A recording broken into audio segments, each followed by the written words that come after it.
श्री स्वामी समर्थ. जय जय स्वामी समर्थ. स्वामींचं नाव घेऊन मी या व्हिडिओला सुरुवात करते. हिंदू धर्मात देवादिदेव महादेवांना विशेष महत्त्व आहे. महादेवांना महाशिवरात्री समर्पित आहे. महाशिवरात्री हा हिंदू धर्मातील प्रमुख सण आहे.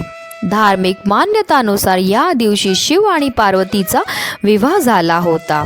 त्यामुळे महाशिवरात्रीच्या दिवशी विशेषतः महादेव आणि माता पार्वतीची पूजा केली जाते. महाशिवरात्रीच्या दिवशी पृथ्वीवरील सर्व शिवलिंगांमध्ये महादेवांचा वास असतो.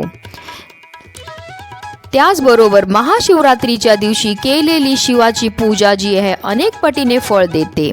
या दिवशी शिवभक्त शिवलिंगाचा अभिषेक करतात. काही लोक या दिवशी व्रत देखील करतात. आणि म्हणूनच आपल्याला महाशिवरात्रीच्या दिवशी फक्त 5 रुपयाची ही एक वस्तू दान करायची, ज्यामुळे आपलं रात्रीतून नशीब चमकून भाग्योदय होणार आहे. आपल्या जीवनामध्ये सुख समृद्धी ऐश्वर्य हे कायम टिकून राहणार आहे. त्याचबरोबर आपलं 7 पिढ्यांचं दारिद्र्य देखील नष्ट होणार आहे. अतिशय उच्च कोटीची ही सेवा आहे किंवा ह्याला दानसुद्धा म्हणू शकतो, जे प्रत्येकाने महाशिवरात्रीच्या दिवशी करायचं. त्याबद्दल सविस्तर माहिती मी तुम्हाला या व्हिडिओमध्ये देणार आहे, तर व्हिडिओ पूर्ण पहा. आणि जर तुम्ही माझ्या चॅनलवर नवीन असेल तर चॅनलला सबस्क्राईब करा आणि शेजारी बेल आयकॉनसुद्धा प्रेस करा, जेणेकरून तुम्हाला माझ्या नवनवीन व्हिडिओचं नोटिफिकेशन हे मिळत राहील.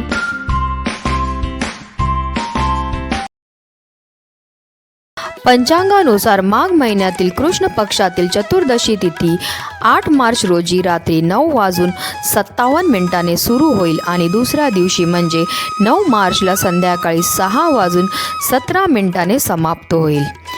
प्रदोष काळ भगवान शिवांच्या उपासनेला विशेष महत्त्व आहे. त्यामुळे महाशिवरात्रीचा हा सण जो आहे तो 8 मार्च रोजी साजरा केला जाईल. माता पार्वतीला भगवान शिव यांना प्राप्त करण्यासाठी कठोर तपश्चर्या करावी लागली आणि महाशिवरात्रीच्या दिवशी माता पार्वतीची ही तपश्चर्या सफल झाली. यानंतर त्यांचा विवाह भगवान शंकरांशी झाला. अखंड सौभाग्य प्राप्तीसाठी महिला महाशिवरात्रीचे व्रत हे आवर्जून करतात. महाशिवरात्रीच्या दिवशी ब्रह्ममुहूर्तावर उठून भगवान शिव आणि माता पार्वतीला स्मरण करून पूजेचा संकल्प करावा. यानंतर गंगाजळ जे आहे ते आंघोळीच्या पाण्यामध्ये मिसळून त्या पाण्याने आपल्याला स्नान करायचे आहे. स्नान झाल्यानंतर आपल्याला सूर्यदेवाला अर्घ्य अर्पण करायचं आहे आणि त्यानंतर आपल्याला पूजेची तयारीही करायची आहे. आपल्याला एक पाटावर लाल कपडा पसरवायचा आहे आणि त्यावर माता पार्वती आणि भगवान शंकराची मूर्तीची स्थापना करायची आहे. यानंतर भगवान शंकराला कच्चे दूध किंवा गंगाजलाने अभिषेक करायचा आहे. यानंतर पंचोपचार करून भगवान शिव आणि माता पार्वतीला विधीनुसार अभिषेक करायचा आहे. भांग, धतुरा, फळे, मदारीची पाने, बेलपत्र इत्यादी भगवान शंकरांना आपल्याला अर्पण करायची आहे. तसेच शिवचालिसाचे पठण किंवा शिवस्तोत्राचे पठण देखील करायचे आहे. महाशिवरात्रीच्या दिवशी एकादशीसारखा उपवास केला जातो.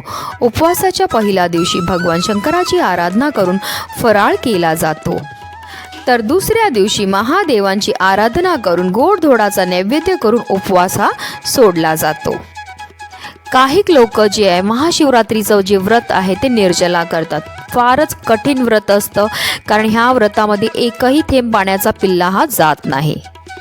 त्याचबरोबर काही भागामध्ये जे ह्या दिवशी फलाहार केला जातो, म्हणजे फक्त फळांचं सेवन केलं जातं किंवा दुधाचं सेवन केलं जातं किंवा काही ठिकाणी जे साबुदाण्याची खिचडी किंवा साबुदाण्यापासून बनलेल्या पदार्थाचं सेवन केलं जातं.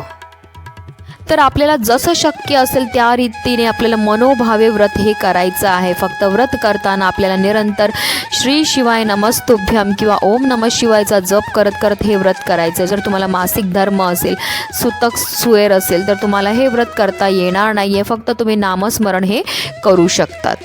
तर ही तर मी तुम्हाला थोडक्यात माहिती दिली. महाशिवरात्रीची पूजा कशी करायची, व्रत कसं करायचं, कोणत्या वस्तू आपल्याला ह्या दिवशी खाल्ल्या पाहिजेत आणि त्याचबरोबर पूजा पद्धत काय आहे. आता चला जाणून घेऊया की आपल्याला महाशिवरात्रीच्या दिवशी ती कोणती वस्तू दान करायची, ज्यामुळे आपलं रात्रीतून नशीब चमकून आपला भाग्योदय होणार आहे. सगळ्यात पहिली वस्तू जी आपल्याला महाशिवरात्रीच्या दिवशी दान करायचे ते म्हणजे दूध. महाशिवरात्रीच्या दिवशी भगवान शिवाला दुधाने अभिषेक करणं अत्यंत शुभ मानलं जातं. जो व्यक्ती महाशिवरात्रीच्या दिवशी दूध दान करतो त्याच्या कुंडलीतील अशक्त चंद्र बलवान होतो आणि त्याचबरोबर त्या व्यक्तीला मानसिक शांती देखील प्राप्त होते. दुसरी वस्तू जी आपल्याला महाशिवरात्रीच्या दिवशी आवर्जून दान करायचे ते म्हणजे तूप. महाशिवरात्रीच्या दिवशी तुपाचा लेप लावल्याने भगवान महादेव प्रसन्न होतात. याशिवाय या दिवशी तूप दान केल्यास आपला त्रास टळतो. तसेच आपल्या घरात कोणत्याही प्रकारच्या समस्या किंवा नकारात्मक ऊर्जा असेल तर त्या देखील दूर होण्यामध्ये मदतही मिळत असते. तिसरी वस्तू जी आपल्याला महाशिवरात्रीच्या दिवशी दान करायचे ते म्हणजे काळे तीळ. महाशिवरात्रीच्या दिवशी काळ्या तिळांचे दान करावे. काळे तीळ दान केल्याने पितृ प्रसन्न होतात आणि पत्रिकेतील आपला जो पितृदोष आहे तो दूर होण्यामध्ये मदत मिळते. या दिवशी काळ्या तिळाचे दान केल्याने आपल्या ज्या कामं अडलेली असतील, बऱ्याच वेळापासून आपण प्रयत्न करतो पण आपली काही ना काही कारणास्तव जी ती कामं पूर्ण होत नसतील तर ती कामंसुद्धा मार्गी लागतील आणि त्याचबरोबर आपल्या घरामध्ये धन येण्याचे अनेक मार्ग देखील मोकळे होतील. महाशिवरात्रीच्या दिवशी एखाद्या गरजू व्यक्तीला कपडे दान केल्याने आपल्या आयुष्यातील आर्थिक संकट दूर होतात. त्याचबरोबर आपल्या घरामध्ये धनाची वाढ होते. जर आपल्या डोक्यावर भरपूर कर्ज असेल तर त्या कर्जापासून सुद्धा आपल्याला मुक्ती मिळते आणि त्याचबरोबर आपल्यावर महादेवांची अखंड कृपा देखील होत असते. महाशिवरात्रीच्या दिवशी जर तुम्ही चांदीचं शिवलिंग महादेवांच्या मंदिरामध्ये दान केलं तर त्यामुळे आपल्या सर्व मनोकामना ज्या आहेत त्या पूर्ण होतात.